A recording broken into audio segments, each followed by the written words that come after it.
Excellent. Got it. Awesome. So we are here. We have about 30 minutes or so until we open it up for Q&A. I'm super excited to be here with you all today. Thank you again, Dr. McBride, for that introduction. I truly appreciate that. Definitely want to say thank you to Dr. Sapp, who is a longtime friend of the family, and we appreciate the work that she's doing and connecting us with this great organization. And I also want to say thank you to the BOLD Executive Board leadership team, as well as all the membership and the supporters of the ERG, the Employee Resource Group here. It's truly an honor to be here amongst professionals to talk about something that's near and dear to my heart. My wife gets tired of me talking about finances and life and balance. And so it's good to be able to share that passion and that information with someone else for a change. So thank you for the opportunity to be here with you all.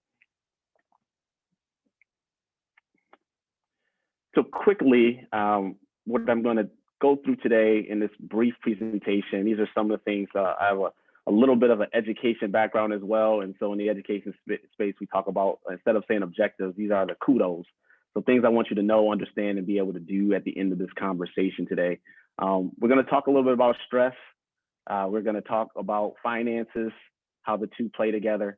It really helped to highlight some of the things that you already know. And so I don't expect any information here that you receive will be earth-shattering, but hopefully this will be a reminder or even potentially a wake-up call for some of us on the line here today. I know every time I sort of dive into this topic, it just reminds me to continuously check in with myself to make sure that I am moving towards what I said I want to aim towards for my life personally and for my family. So these are the items that we hope to address today and cover. And at the end of the day, I like to leave you with some tangible things that you should be able to do or questions that you may want to ask yourself at the end of this conversation to help you through this journey. Have to put the disclaimer in, just to do the right thing here. Just want everyone to understand that I am not a doctor, a medical doctor, an EDD, or a financial advisor. And so the content that I share with you today are my thoughts through my own personal research and experiences in life. If you are in need of financial or medical advice, please seek the advice of someone who is a licensed professional. There are multiple individuals who are on this line. I'm sure that can help you from a medical standpoint. And if you need connections with someone in the financial space, happy to connect you in that space. So who is Matt Wagstaff? A lot of this information was already covered in the great introduction from Dr. McBride. Again, thank you for that. And so again, I am a husband and father first. Very fortunate and blessed to be married for 10 years plus, and that'd be the father of a 18-year-old and a 9-year-old. And so I have the nice spectrum there here. And so a lot of what I think about and a lot of the work that I do is for not just my wife and our relationship and our growth, but most importantly, for my children that come behind me. And you'll see that reflected, hopefully, through our conversation. Throughout my time or my tenure professionally, I have served in multiple capacities with employee resource groups. At Excellus Blue Cross Blue Shield in Rochester, I served as the president for our own employee resource group, the African American Employee Resource Group, for about 3 years, going through a restructuring in our space. So it's a breath of fresh air to be able to see another employee resource group taking off and doing the great work that I see you all doing here. And now I'm currently the advisor for that employee resource group, just supporting them as they navigate through the different waters in the organizational space. I serve on multiple boards within the community. Junior Achievement is one organization that is near and dear to my heart. They focus on financial literacy, entrepreneurship, and job or work readiness. And so those are 3 areas that are near and dear to me, and I appreciate serving on that board, as well as Leadership Rochester is an organization here. I think that it exists across the United States as well, and just happy to be a part of that, as well as different organizations within the community. I've been a small business owner for about 10 years with a printing company. So we do apparel, printing, home-based business, as well as being a professional clarity and accountability coach for individuals who are seeking to either become entrepreneurs or grow professionally within their space, or to work through their finances or work through their sort of their life challenges to help them just become the best version of themselves. And as Dr. McBride stated, and you'll learn a little bit more about a little bit later, I'm also a recently self-published author of the Live Long and Prosper book, which I wrote for my children, but thought that would be others that could be beneficial, that could benefit from the topic. And so I decided to publish it and make it more broadly accessible. So that's a little bit of background about myself. And so my life philosophy, I think it's important to sort of kick off this conversation, and just so you can just have context into why I'm having this conversation today. My life philosophy is around live long and prosper. And it's something that I decided probably about 7 years ago to really focus in on and really drive the direction that I take my life personally and how I choose to engage in the world. And so it's really centered on two main points. One is around longevity and legacy, and secondly around freedom and happiness. And I believe wholeheartedly that the value or the purpose of this life is to ultimately be free, however you define that freedom for yourself, and to be happy. And then the work that we do is not just enough for it to be about ourselves, but it also should be something that could leave a legacy for not just our families, but for the communities in which we serve and that we care about. And so the work that I do, whether it be for adults or for the youth, engagements like today are really centered around my personal life philosophy, and this is how I choose to show up every day. And so the quote that I have here that comes out of the book is, what is the point of living a long life without being happy? And alternatively, what is the value of living a happy and fulfilled life if it's cut short or does not have a lasting impact on the people or places that we care about? And so just thinking about the decisions we make and making sure that they are in alignment with the vision or the legacy that we want to leave for. And so hopefully that is something that resonates with you all on the call today. I want to start off with a couple of polls to get us going here. You can either put it in the chat or you can just write it down yourself, since we are talking about finances and a little bit of stress here. If you wouldn't mind, on a scale of 1 to 10, just really quickly here, what is your current level of financial stress? You don't have to disclose if you don't want to, but I want you to reflect on that, write that down someplace. 1 being, I don't have any financial stress, namaste, life is good. Secondly, I am overwhelmed with financial stress and please help.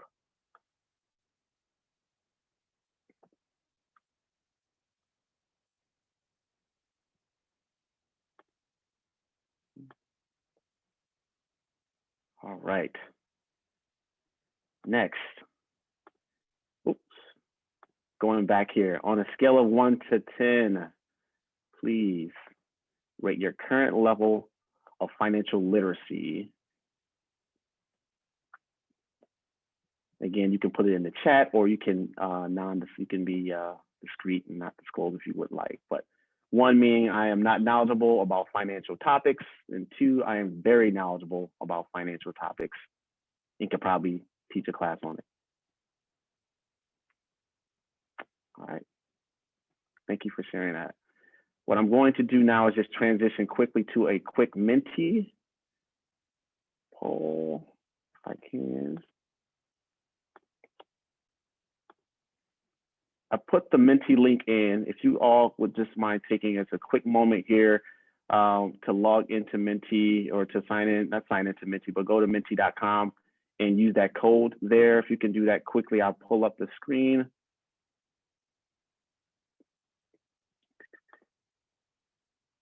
So when you think of the word money, what comes to mind?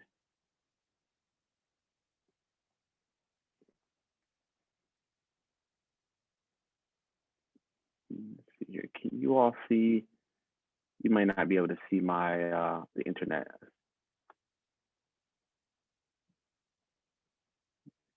Stop share.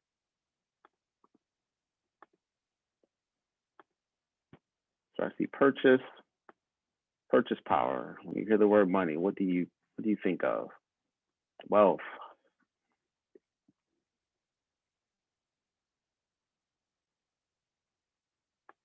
Freedom. Access, yes.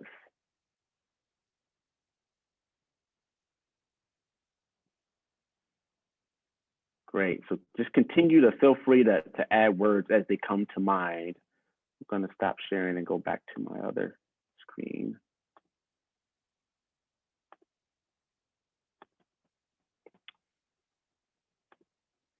These are some financial literacy questions to get us going as well. First question is, you have to put this in, don't put this in there, just sort of make a mental note, or you can write this down. You borrow $100, would you rather pay back $105 or $100 plus 3% interest?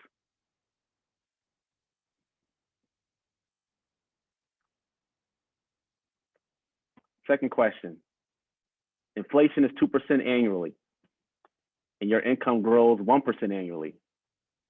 At the end of 2 years, your income will be able to buy more, less, or the same.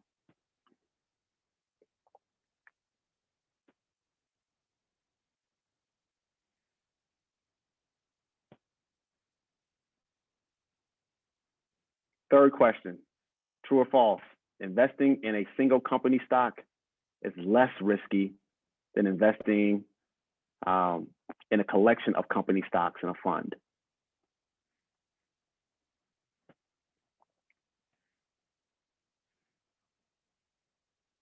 All right. And so these 3 questions is to give you a sense of the level of financial literacy that you may have personally. So the answer to question number 1, how much would you rather pay back? You want to pay back less if you have to. And so that would be B, would be $100 plus 3% interest, which would be roughly $103. Well, not roughly, would be $103. Inflation is 2% and your income grows at 1%, you would be able to have, you would have less spending power at the end of 2 years. And it is false that investing in one stock is less risky than owning multiple stocks in a fund in general, unless you're buying those to the moon stocks that they are doing these days. You may see in CNBC and these other stations. All right, well, I thank you for indulging in that conversation. So over the next 15 minutes or so, I just want to talk through a couple of items here and share some information and insights. 78% of Americans are living paycheck to paycheck every single month, and this came from Career Builder back in 2017. Put in chat if you agree or disagree with this. I can't see chat, but feel free to put in chat if you agree or disagree with this statement. Money and stress. 60% of Americans feel stressed about money. I saw some of the responses earlier. This seems to be in alignment. Personally, one of those things, money is a top of mind sort of item in my household because 1, I'm very passionate about it, and 2, I believe it's very important in this society that we live in. And so I can imagine 60% of Americans being stressed about money being a very real thing. And again, if you agree or disagree with that, feel free to put that in chat.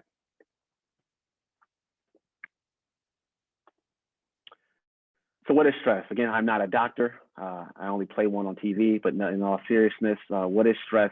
It's a biological response in essence. It can cause physical or emotional responses to our body. It can be acute or chronic, and so more episodic in nature, or it can be prolonged, and we'll talk a little bit about that prolonged nature of it. And essentially, I see it as an opportunity that to either save our lives, or if it's not managed appropriately, it could hurt us in the long run. The fight or flight response comes up a lot of times when we talk about stress, obviously, and stress kickstarts that fight or flight response, which is a very primitive sort of reaction in our bodies to save us from that saber-toothed tiger that was coming after us back in the caveman days, so they say.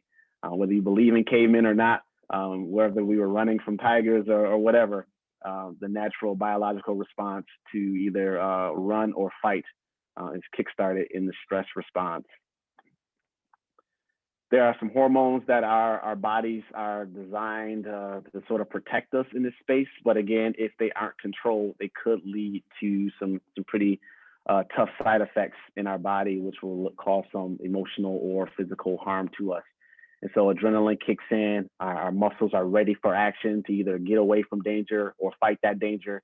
Cortisol kicks in, really sort of shutting down those functions that are non-essential in the moment to fighting or fleeing from that space. And so you can imagine if some of those functions in your body are shut down due to this increase in this hormone, what that could do to your body over a long period of time if it's not regulated. And so these are the two primary. I'm sure there are more that come into space, and these are the some things just to be mindful of as we're thinking about the stress from a financial standpoint and how it interacts in our body.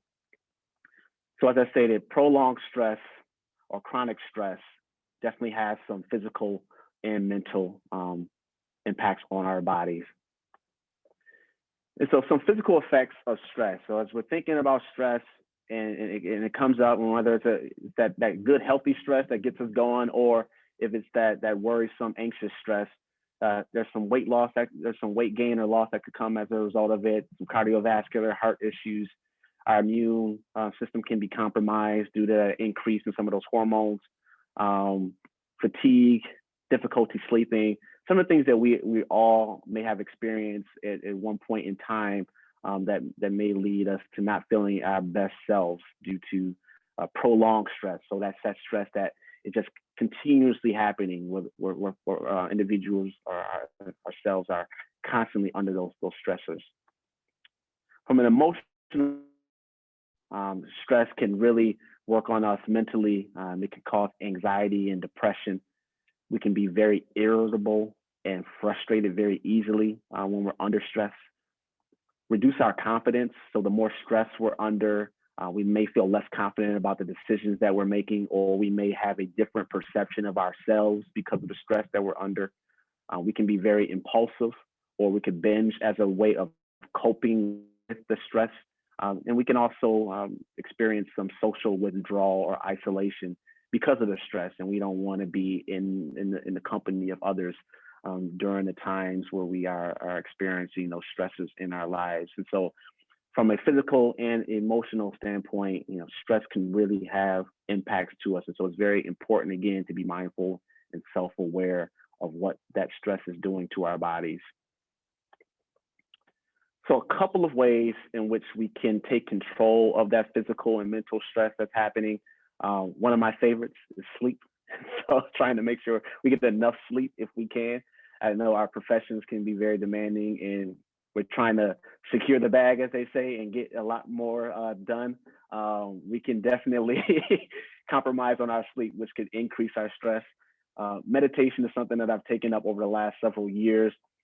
5 minutes a day keeps the stress away, is what I say. And so we can sit down and sort of be in the moment, be present. I found that personally be very helpful for me. Exercise or just movement in general, I've seen that to be helpful to manage our physical health and even some mental health aspects as well. Again, kicking in some of those boosters, those hormones to get us going and feeling energized. Diet changes, and so being very mindful about the food we eat and the drinks that we have and how that plays a role on our bodies. And so drinking a lot of water and maybe some of those supplements that you may need. Limited social media, so we can be in the culture of comparison, and our mental state can be challenged by trying to compare our lives or our financial success or our definition or someone else's definition of success to where we are today, and that could definitely play a role on us mentally. I think that gratitude and appreciation are very undervalued in this society most times. And so to the extent that we can be appreciative of where we are in our journey, whether it be financially or socially, mentally, educationally, just showing the appreciation to ourselves and to others, I think that actually can really help you take control from a mental standpoint. Positive relationships, and so relationships in your environment, as we all have heard probably throughout our lives, play a huge role in our outlook and how we perceive not only ourselves but the world. And so making sure that we have those relationships that are positive in nature in our lives, that are constructive, that are assets in our lives and not liabilities to where we're trying to grow and go in our lives. And also, absolutely, I would be remiss if I did not put this on the slide, seeking the help of licensed professionals. And I know mental health in the Black community is something that is starting to become more of a trend now, and I'm thankful for that. And so to the extent that we do need that support from someone who is licensed, to practice, whether it be therapy or psychotherapy, any of those spaces. I think that's another avenue that we want to make sure that we are exploring. Finances is stress, and for the ladies or the men here who love to shop, we get worried about our finances, and then it's ironic that we end up sometimes spending money and through retail therapy to take our mind off of stress. And so I found this image here to be very funny. I'm worried about my financial situation. So let's go buy something really cool to take our mind off stress. And that really cool item could be something that gets you more into financial stress and hardships. And so just being mindful of retail therapy, balancing that out and making sure that it's not a vicious cycle. And so speaking of cycles, and we talk about stress, finances, and our health, it can become a very vicious cycle if we are not mindful of it. And so that financial stress or distress, the money's tight around here. I don't know how we're going to make ends meet. All right, so I'm going to delay that hospital visit, that doctor's visit. I'm not going to pay that copay. It's too much for me out of my pocket for me to be able to make that payment this month. And so our health may decline as a result of that. And so I don't feel well today. I think I'm going to take off work, or I think I need to go on leave. And then so you see how the cycle can just perpetuate itself if we aren't mindful of it. So just, again, being very mindful, being very self-aware, understanding the connectedness of our finances, our stress, and making sure that we are aware of how that plays a role in our overall well-being. If you agree with this financial stress health cycle, or if you have comments about it, please put it in chat. It'd be great.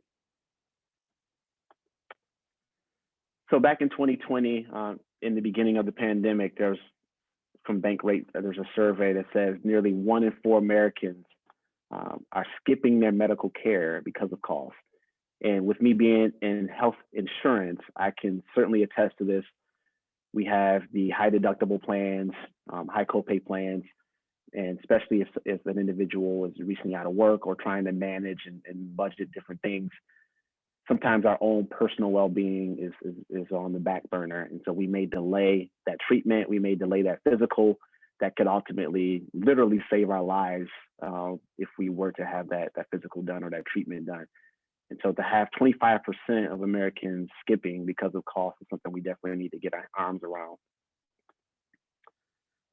Avoidance of medical care is increasing morbidity, so that the propensity to get sick or to have disease in the body, and also the mortality associated with that is definitely heightened by delaying and avoiding the medical care treatment that we all need. So this comes from the CDC. So again, to the extent that we can prioritize ourselves, I think that will help us managing our personal health. And to the extent that finances plays a role, I think we all understand how that plays. So where do we go from here? We've got about 5 or 6 minutes left in this conversation here. So where do we go from this point? What's our plan? This Dilbert script, I love how Dilbert seems to put these together. He says, I saw an article that says most people don't have any kind of retirement plan. This could be investment plan, retirement plan, educational plan. I plan to live an unhealthy lifestyle and pass away in my cubicle, preferably on a Monday. Dilbert said, man, that's a terrible plan. He said, it's better than the average, according to you. So where are you on that spectrum? Do you have a plan? Have you thought about what you're going to do from a financial standpoint to take care of yourself and those who you care about in that space? It's important that we understand financial health is part of our holistic health. Holistic health is something that has emerged. It's a part of the social determinants of health that we hear about. And we want to make sure that finances, where we understand how finances play in that space. It provides access. I saw one of the words in the Wordle around when we think of money, we think of access. Finances help us not only survive, but thrive. And I think we can all, and if you agree with this, give me a thumbs up. Is it better to, if you agree that it's not just about surviving, but we also want to thrive, right? We don't want to just exist, but we want to thrive in our existence. That's the essence of living long and prosper in that space. And so just again, understanding where finances play a role. I didn't create the system of capitalism. We live in it. This is what we have. And so since we live in this system, we need to understand how it helps us to live that long and that prosperous life that we exist in. These are just some. This is not an exhaustive list, and so we think about building that complete financial portfolio. We have sort of this pyramid here that I'm articulating. It could be in different spaces here. And again, for specifics on these, I would say consult a financial advisor or professional in that space. But you have your earnings and your income. And then there are another level around your emergency savings, which typically are 6 to 12 months. Some people will say 3 months. I like to lean more to the more conservative side of the house if you can make that happen for yourself over time, which means you may have to sacrifice. Then you have your long-term investments, your retirement, and then your health and life insurance. I'd be remiss being in the healthcare space if I did not put insurance on there. I was having conversations with some other friends, specifically around the life insurance side of the house and the amount of financial stress and turmoil that comes about when a family member or a friend passes away and we have to do more fundraising for them. Only if we were or had the ability to plan ahead, how much stress could that be alleviated on our family members if we were to be able to just to plan ahead and be able to provide some sort of cushion to support. And I understand that everyone has a different situation in life, but just be thinking about how the decisions we make today are going to impact our future self and those future individuals who come on after us. Just being mindful of that, I think, can only lend itself in a very positive light for us. And then at the bottom here, not necessarily in the bottom in terms of prioritization, but something for you to think about your short or shorter term investments. So these are sort of 1 year investments, things that you kind of want to be able to get in and out of maybe within the next 1 to 3 years. And you also have your long-term savings. So those big expenses, if you want to purchase a home, vehicles, other expenses that may require a little bit more capital, you want to have longer-term savings in addition to your retirement. You may want to consider a business for other needs and purposes to help you generate more income. And then, again, from a planning standpoint, making sure that you have that will, that trust, depending on the size of your assets, that estate plan is something you absolutely want to think about considering how are you going to divide your estate up once you are gone and your family needs to make some decisions on how to divvy up your assets in your estate. Couple of statements here. I just sort of alluded to this, but your largest wealth building tool is your income. And it's not just saying your earned income through a job, but your income in general, whether it's passive or more intentional in terms of you being active in that space. So growing your income will provide you the fuel that you need to build your wealth. One stream of income is too close to zero. And so be very mindful of that.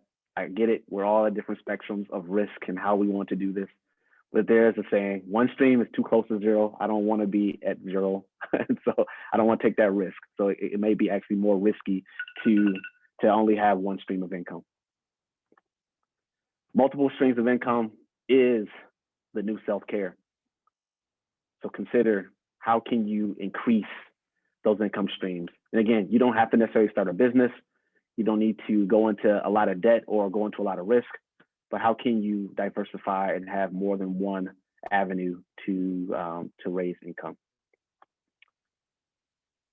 You want to treat your investing and your savings like it's a bill. Pay yourself first. It is not optional. Treat yourself first. This bill must be paid. Consider it just as much as you would think about your credit score. If you don't pay yourself, your credit score for yourself will go down.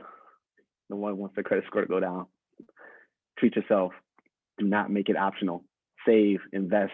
I'm not saying save thousands and invest thousands if you don't have the means, but the habit is most important, especially when you get out the gate. So, for those who have children, a lot of people will go broke for their kids, but won't get rich for them. Who is impacted tomorrow by the decisions you're making today? You bought that bag. I know you love it. You took that vacation, that trip. Awesome. Live your life. But who's impacted by those decisions? Have you set everything in place so you have balance, right? Equilibrium.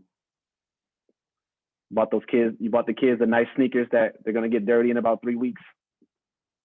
But have you opened up maybe a custodial investment account for them and put a couple dollars in there for them? Just think about that. Know your financial blind spots. These are some questions for you to think about. What are your beliefs about your own self-worth? What's keeping you from pulling the trigger for your own self? What do you think about yourself in that space? What words do you use relate to money? What are your beliefs? What are your daily, weekly, monthly habits about money? Who do you spend the most time with? Are they shopaholics? They could be the best people in the world, but are they the best people for your relationship with money? Do they want to get they want to go on a vacation every month? All expenses paid. Don't worry, I got it. Great people, but you want to make sure you have the right folks around you. Do you have a mentor that's asking you these questions? How and where does your money flow each month? Do you have a budget? It doesn't need to be line by line detail, but just understanding where's the money going. How much financial cushion do you have for a rainy day? We can have a lot of money coming in, and we don't know where it's flowing. And at the end of the day, we don't have any cushion if a rainy day occurs.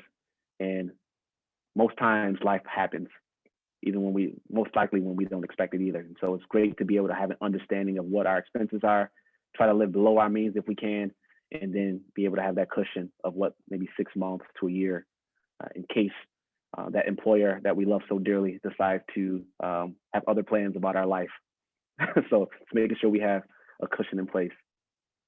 And where are you paying more or earning less than you should?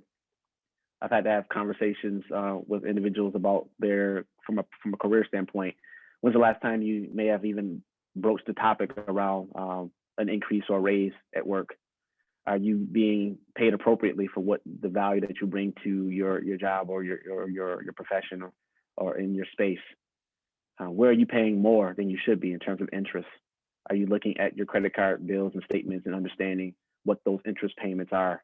Do you know how much money you're paying on your mortgage, if you have a mortgage, on your car note? Where are you leaving money on the table?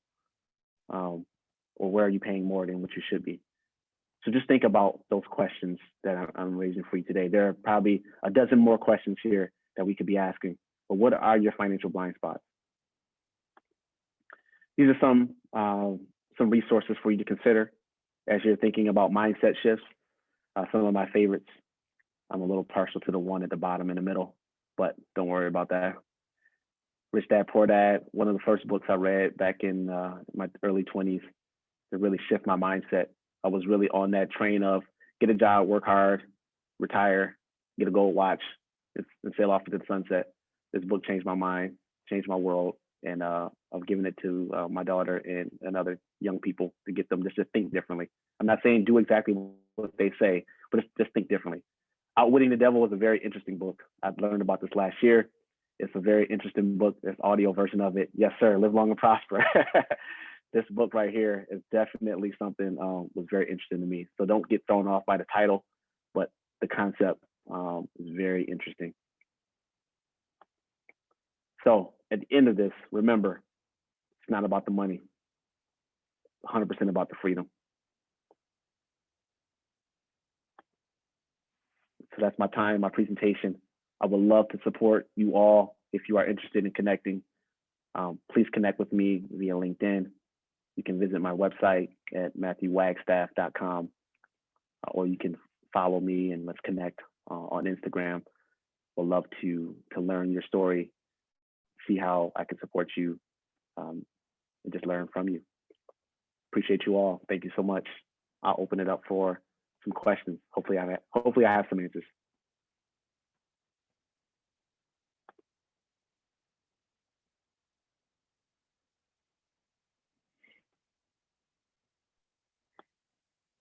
So I have a question.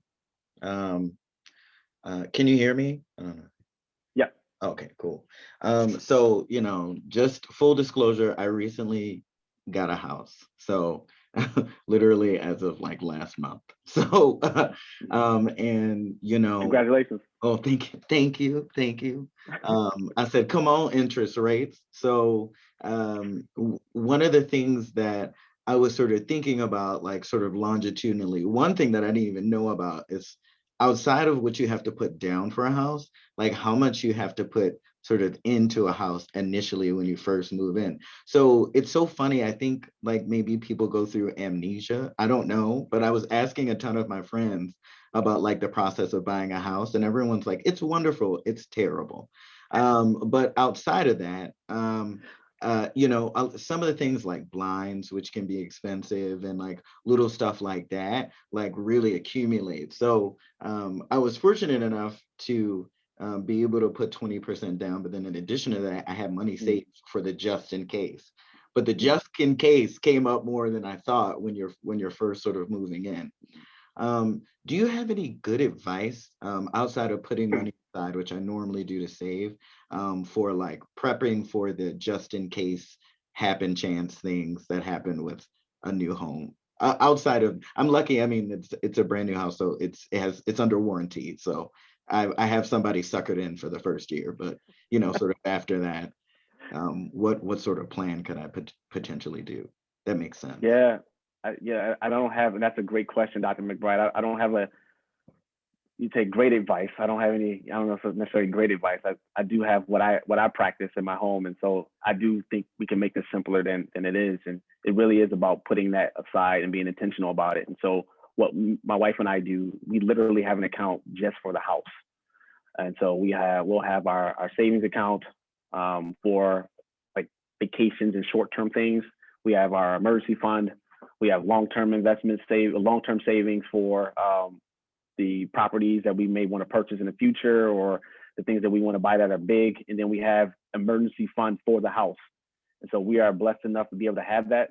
And so I would absolutely recommend that you put that money aside and allocate it, whether it be $50 a month, $100, whatever you can do in addition to what you already save, to just the house. And you allocate it, you earmark it for the house. I like to share, and I think we can debate about this, but the house that you live in is not an asset, it is a liability. It takes money out of your pocket. It does not add value to you. Forget the equity. You can get equity in an investment property. And you're going to pay interest on the equity that you take out of the home as well. But again, I'm not a financial advisor. Please seek that from someone who is licensed in that space. But I will keep it very simple, Dr. McBride, in terms of being able to allocate money towards those just in case expenses. And obviously we have insurances that could cover that. I would speak to an insurance professional about any of those items that may break, that you want to make sure that you have the proper insurance that can cover those home expenses that may be really large in nature. It can cause you some financial hardships. But I would keep it extremely simple. Build a cushion, just like you would for an emergency fund for yourself personally. Build an emergency fund for your house. I actually have an emergency fund for my car too, because those cars, those liabilities that have four wheels, I put a couple of dollars aside for that as well. And so in my business, I may take some money out the business and put it into an emergency fund just in case life happens. I got to buy 4 tires on a truck that could be $1,000 quickly. And so you want to make sure that you're not depleting your job emergency fund from these other liabilities that could take some money from you as well. But I would keep it super simple, Dr. McBride. So multiple savings accounts. I'm actually here for that. Yeah. All right. Yeah, Great advice. or earmark your savings account for specific things. And so if you don't want to manage multiple accounts literally, then I would have one account that you have specific earmarks. You say, okay, if I have $10,000 or $1,000, 30% of that is for this, 20% is for that, and just be mindful of it every month that you're checking in on it. And so that habit that we talked about earlier, from a financial standpoint, creating those habits that require you to check in, that you're putting money into it and that you're not depleting it. That's a wonderful idea. I love that. Thank you. Thank you for the question. That's a great question.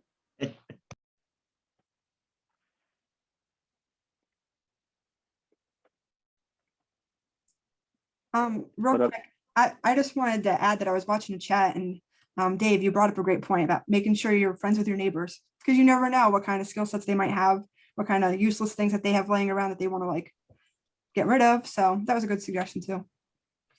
Yeah, or repair. That's a great suggestion. Lots of advice on something breaks. They're like, oh, we have an extra, or Oh, my husband repairs those. Mhm. Really? Yes. Yeah, he'll stop over, have a beer ready.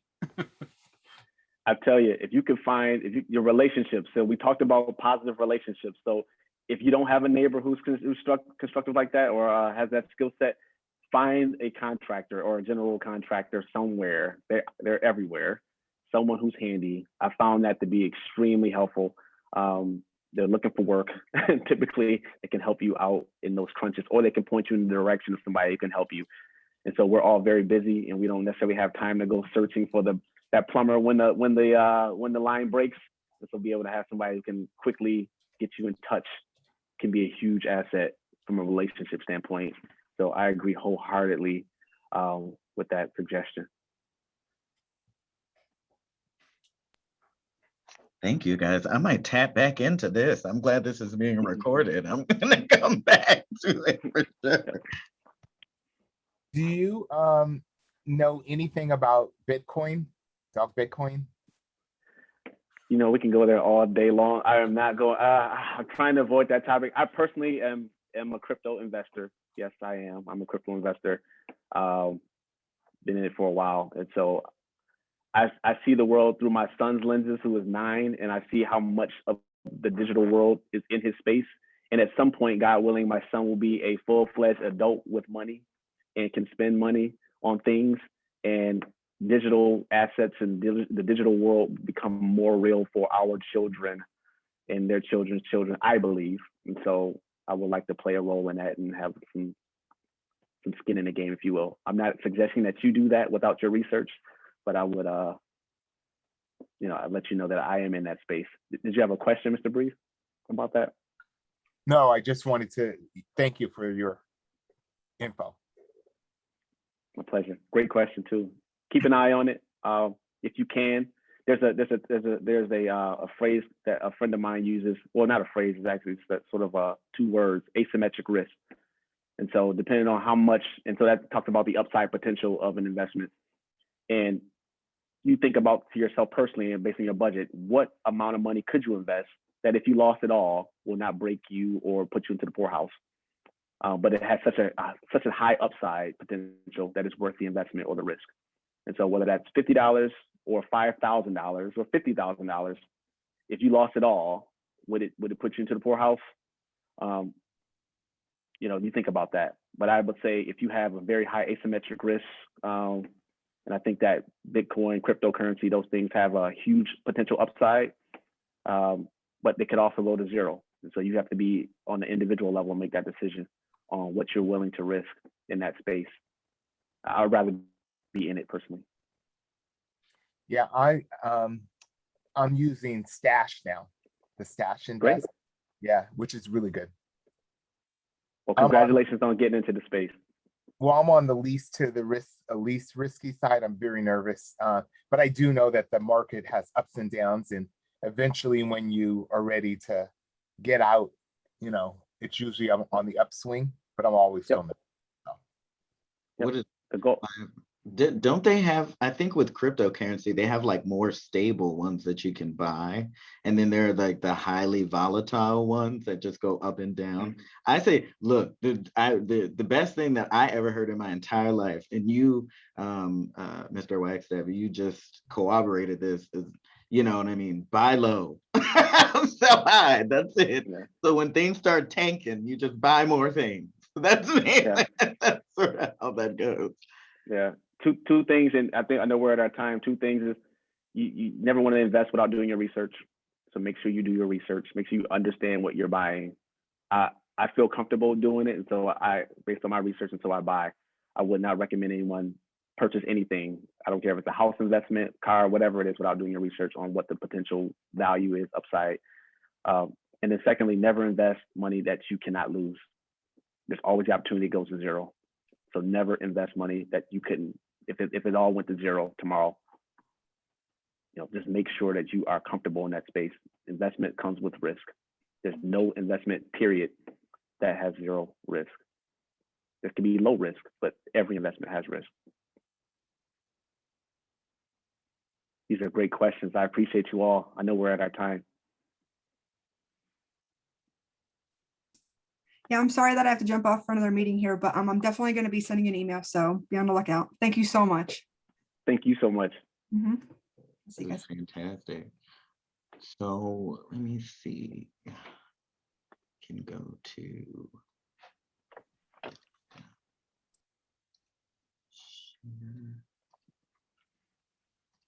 No, it's going to be Judgment City. I apologize, everyone. Try not to look at the background. Oh my goodness.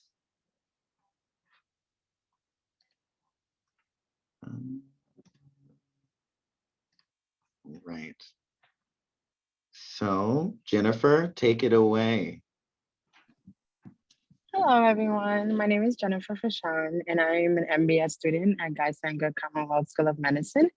I am also the Minority Association of Pre-Medicine Student Education and Mentorship Community Chair, and I would like to thank Mr. Matthew Wagstaff for his presentation on financial freedom. It was definitely very informative, and we learned so much. Thank you for that. I would also like to thank Guy Sanger's Black Outreach Leadership Development Employment Resource Group, the Black Scranton Project, and the National Association for the Advancement of Colored People, the Wilkes-Barre branch. And please join us tomorrow, June 4th at noon, as we welcome Dr. Edgecombe from MedStar Georgetown University Hospital as it speaks on stroke in the African-American male. Also join us for the community dialogue, A Men Fight for America, which will take place on June 8th at 2 p.m. And thank you guys all for joining. And please make sure to pre-register for all our series. Thank you.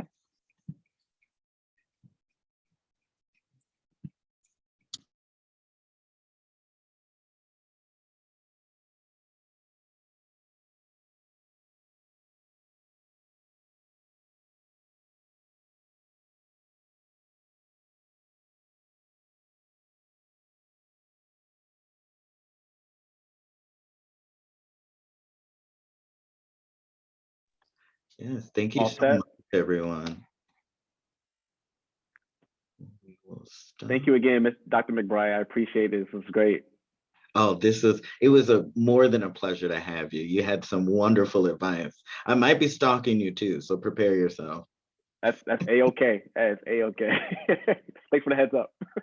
Right. So no, this was really, really great. And I really appreciate you, coming through and answering all these questions. Your presentation was fantastic. Thank you again. Thank you so much. It was an Yeah. honor to be with you all. Thank you so much. Yeah, thank you very much. Appreciate Thank all your you. words of wisdom. Thank you. Thank you very much. You all have a great rest of your day. You too. You too.